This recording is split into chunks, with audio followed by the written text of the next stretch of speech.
Anyway, we've got, is it Johanan? Johanan. Johanan in California. How you doing?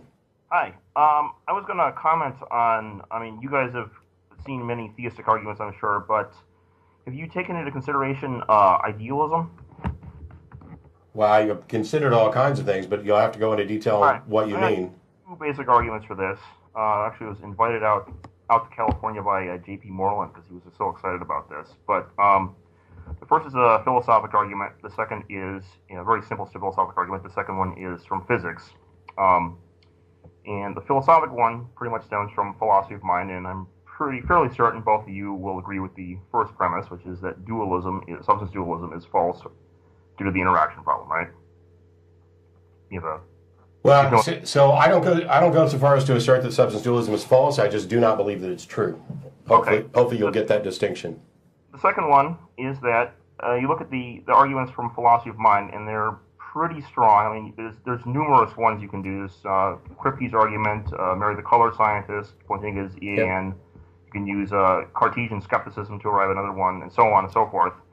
And there's a lot of good cases to be made that the mind is immaterial. And then when you look on the other side of it, a lot of the materialist models of the mind really don't make much sense. Like eliminativism tries to get rid of consciousness entirely.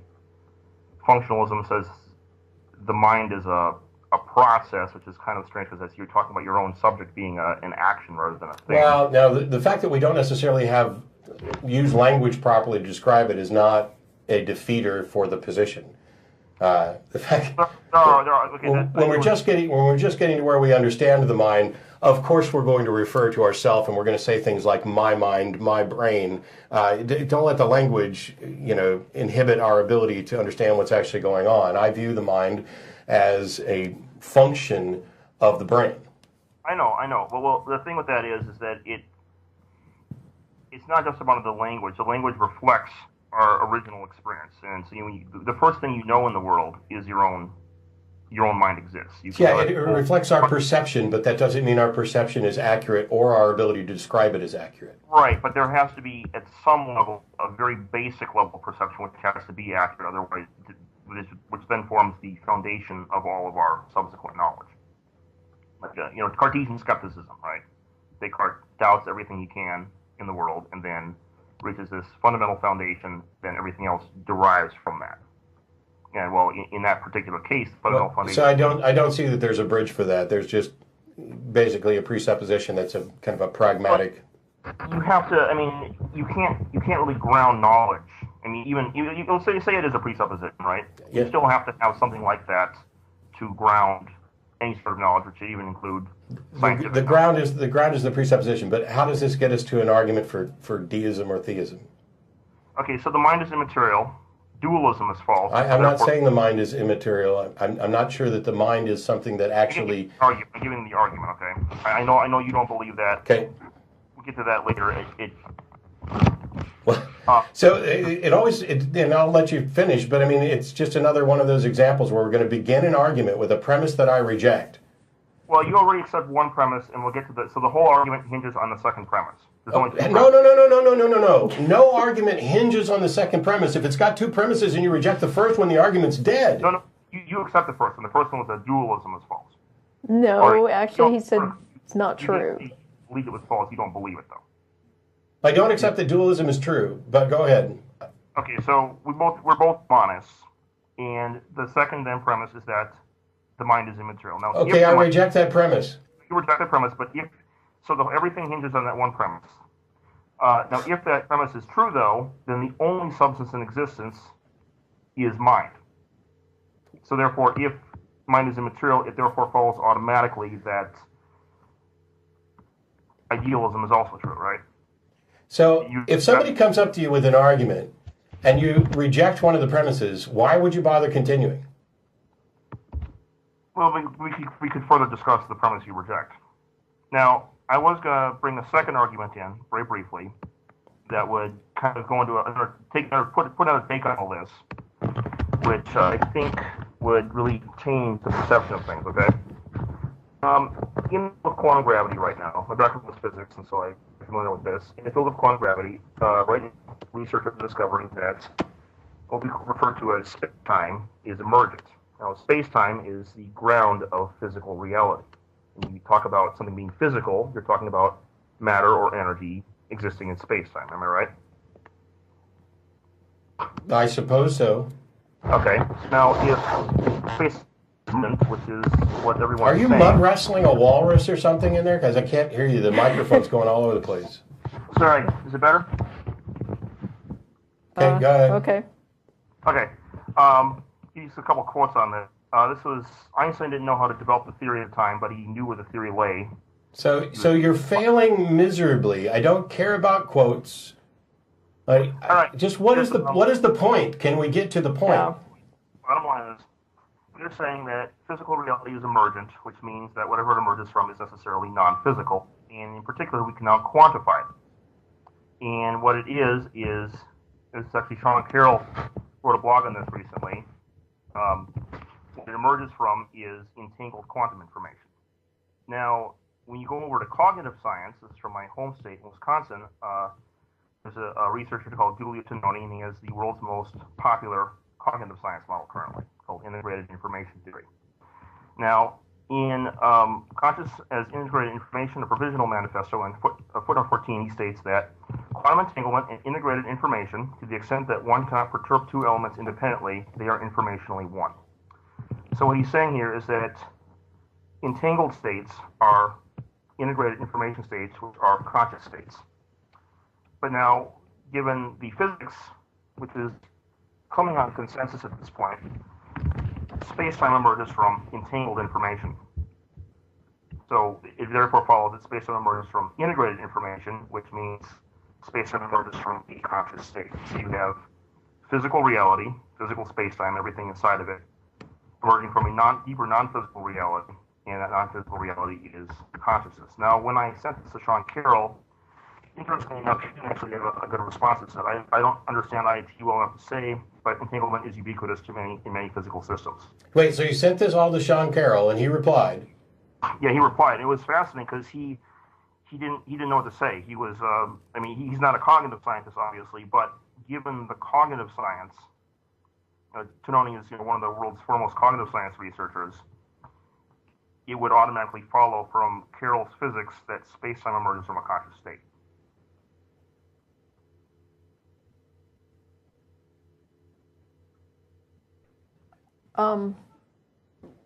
I guess good luck with that, and let us know when you publish something in a peer-reviewed journal that I'll give you some documents that. I'll give you some peer-reviewed journals. I don't want them.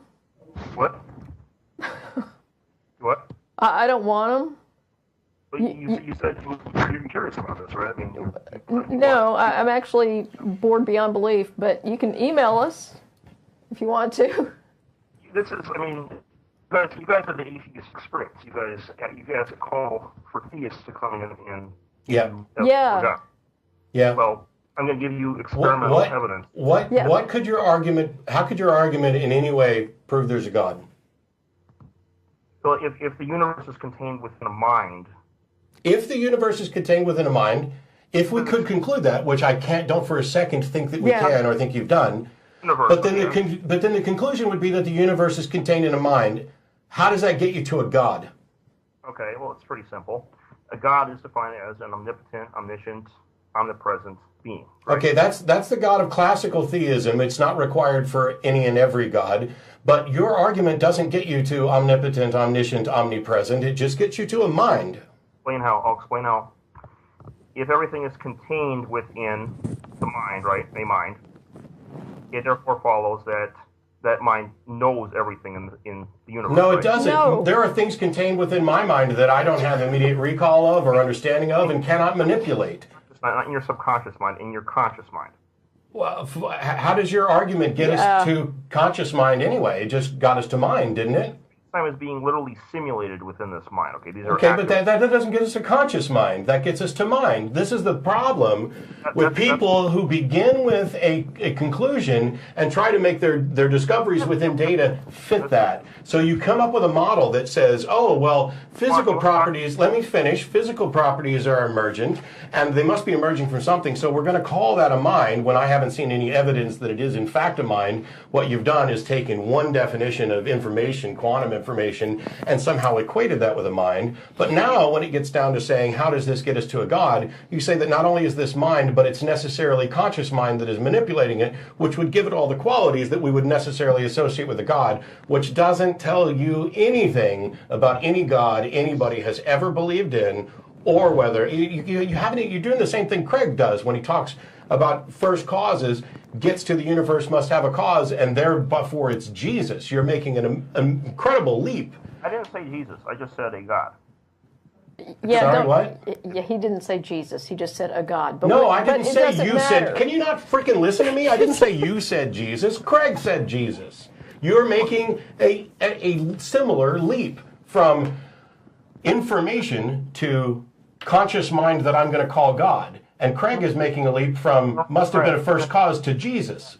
Matt, remember I said before, this was Tononi from, he's describing conscious states, not like unconscious states. This is actually he has like a whole theory called integrated information theory as a way of mathematically describing these conscious states. Yeah, how do you demonstrate that it's actually true? Because I'm not interested in mathematical models. I'll demonstrate that too. If this would follow, consciousness would be in entanglement, right? I don't know that follows at all. They have experiments on this, okay? You there? Yes, we're here.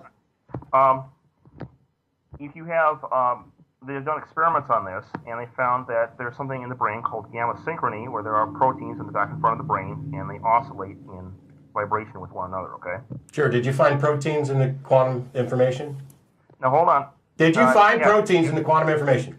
Yes, we did. That's what. Really, there are proteins in the quantum information? The proteins are held in a state of quantum information. Okay. When this gamma synchrony is disrupted in the brain, it turns consciousness off. So I didn't think that proteins. I mean, I figure proteins are basically biological constructs. I didn't see how a protein could be a part of this. It's quantum biology. They find quantum biology. Quantum biology. Yeah. It's anyway. Hammeroff had a discussion at a Beyond Belief conference, and he brought this up. And turns out that this is actually how anesthesia works: is they will introduce chemicals into the brain, and it will disrupt the gamma synchrony in the brain. All of their brain functions are working. So whatever the consciousness is, it's not located in the other brain functions. It's just the gamma synchrony shut off. So when they disrupt the gamma synchrony, which is a quantum biological effect, it's an entanglement of proteins on opposite sides of the brain. So let me cut to the chase here. Let's say that you're right about all this, and that there is a mind that serves as the foundation for all of reality. Okay. And that this mind is sufficiently godlike to call God. Okay. What difference does that make to any of us? Well, and this goes, if you want to open this can of worms up, I suppose we can go here. You can start to derive theology, and this is actually a very fascinating topic because it gets into comparative theology as well, comparative religion. Now, is there some mechanism by which this God manifests in reality in ways that we can understand and detect? Well, I gave you.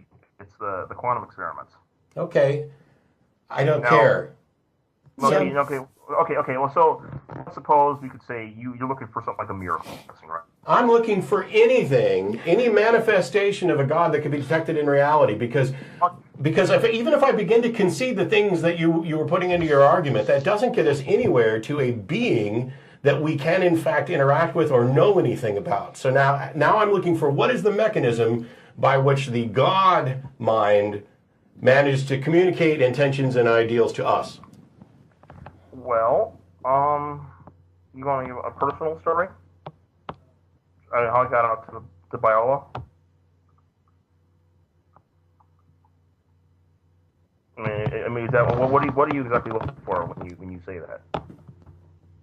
I'm looking for an example. How do you know what this God thinks or wants? Well, beyond the argument, it could just be panentheism. It could be a deistic deity, right? Right. And panentheism is a useless proposition about a God.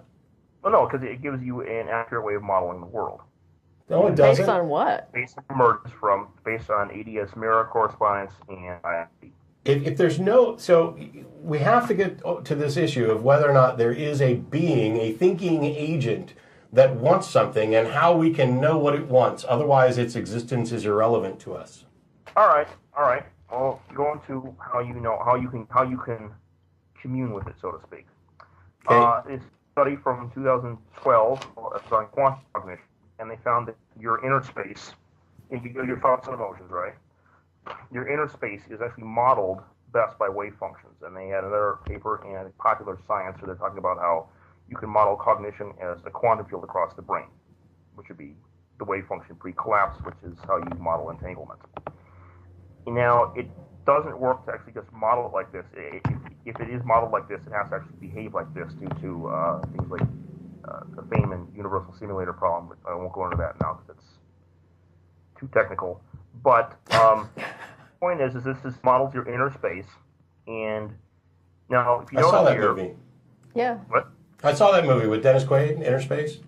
Right. All right. So now, here's a cool thought experiment. You can do this right now as you're sitting there. Cool. Something kind of intuit what I'm talking about. Okay. When you think of an idea, What are you thinking of right now? Some object, maybe. Or think of some thought. I'm not going to tell you, because if you can communicate with God, He can tell you, and then we'd have a really good experiment. But I'm thinking of an idea. Think of a red hammer. Okay. Got it. Red hammer. Now, if I were to open your brain up, I would not be able to find a red hammer floating anywhere. Furthermore, I hope not. Where is the idea of a red hammer, or maybe more appropriate, where is the form of the number 2? It wouldn't make sense to say you point somewhere in space and say, there's the number 2. You'd be like, there's this, you open your brain up, there's neural tissue in there, but you wouldn't say that there's the actual number 2 itself there. Yes, it's nothing but a brain pattern. Go on. Okay, my point is you can't locate the number 2 in space-time. So what? That's the same beneath space-time as they're talking about in emergent space-time. You're actually interacting beneath space-time. No, it's a brain state. Yes, the brain state is an entangled information state in the gamma synchrony in the brain. Sure. How does that get you to what a God thinks? Because that means that you can, in theory, listen closely and hear things from God. Okay, hang up on this jackass. Wow. My apologies. Yes. So there's some interesting things in there, and who knows, maybe we'll get a hold of Sean Carroll and see what he says about all of this. But what I get there from all of that is there's a whole bunch of stuff we don't know, and there are interesting discoveries being made. And what people tend to do is try to find a way to make these new discoveries fit what they already believe. And so here's the thing. The book I'm working on is called If I Were God. And I talk about some of these things in there. If I were God, how would I go about communicating with people if I chose to do so? Let me tell you, if I was a God who chose to communicate with people by having them sit around and be contemplative and get impressions of what I might think, I'm a fucking idiot. Because there's no way for them to verify or to distinguish between here's an idea that I think came from a God and here's an idea that actually comes from a God. That sort of independent verification is why we make use of the scientific method, why my results when I'm done with them and when I publish them are there for somebody else to verify. And what we know from the world's religions is that all of these people who are claiming to get messages from God, they simply don't agree. Oh, they'll agree on little bits and pieces, but they don't agree uniformly. There's no reliable mechanism to say, hey, these people are all getting a message. If we tested prayer, for example, or meditation, and one group of people, let's say Pentecostals of this particular segment of churches in Louisiana, all consistently got the same information, now we would have something to begin investigating, not to draw a conclusion, but to begin investigating. We don't have that. And yet people are willing to draw conclusions. Well, it must be a mind, it must be a conscious mind, it must be a godlike conscious mind, and it communicates us through thoughts and impressions when we're meditating or sitting around relaxing. Okay. I understand why it's appealing, but I don't understand why anybody thinks it's actually true. Yeah. Well, and there are obvious problems with putting yourself in a highly suggestible state and then thinking that a God is communicating with you. We hear from the DMT people all the time. Yeah. Hey, yeah. Take drugs and discover the real supernatural world. Well, how do you know it's real? Yes. It's like they have no idea how to properly set up test protocols. I mean, before we started, we were specifically talking about a science experiment that her son is doing, and the test protocols and why he had to do it again just in case he made a mistake. And it turns out that he had, which is awesome, because now not only did he learn how to do the tests, he learned how to check about doing the tests. Yeah. And it's just, I get that there's an appeal to this, but when we're just running down, well, it could be this, it could be this. And this idea about, like we were talking about, controlling as many variables in the test as you can so that you are only testing the thing that you're interested in and not getting, other results based on some confounding factors. If a 10-year-old kid can learn how to do this, you guys can learn how to do this too. Come on. If there is a red hammer concept, and actually I would say that there are probably a number of brain states within my brain that are consistent with me thinking about a red hammer, because there's a number of different red hammers I could think of. I could think of a claw hammer or a rubber mallet type hammer or any number of things, and they would still be red. But that doesn't mean that there's a concept that's encapsulated in my brain, which was the thing he was getting to. It's not like you could open my brain and find it. You might, though, be able to map my brain states over a long period of time, because those things change too, and with a number of different inputs, and determine when I am thinking about something that is consistent with a red hammer, which means it's physical. Yeah. If there's a claim that there's something else manipulating this, or that it exists as something else, we're almost back to the substance dualism that we rejected in the first premise. I don't know the secrets of the universe with regard to quantum mechanics or quantum fluctuations or quantum information or what arises from what, and I don't think anybody else does either. This is a fledgling area, and you were right to probably contact someone like Sean Carroll. Your mistake was in contacting somebody like me, because I don't have the relevant expertise to rebut the points. All I can do is keep asking questions about how does A and B get us to C. And when you start saying that, well, think about this, you can tune into God in your mind if in fact there's a quantum mind out there. You don't get to tell me what the mechanism is and have it be conditional on an if, because now you're just in the realm of confirmation bias. Oh, I think there might be a God. Let me see if I can tune into him. Yes, I got a message that I'm pretty sure is from God, therefore there's a God. None of that gets you to that. How do you write off delusion? Yeah, it's like, okay, I'm not a physicist and I'm not a cognitive scientist or anything, but when you tell me that if you sit down and, I guess, contemplate yourself or whatever, you can hear what God's telling you, I know all I need to know. Yep.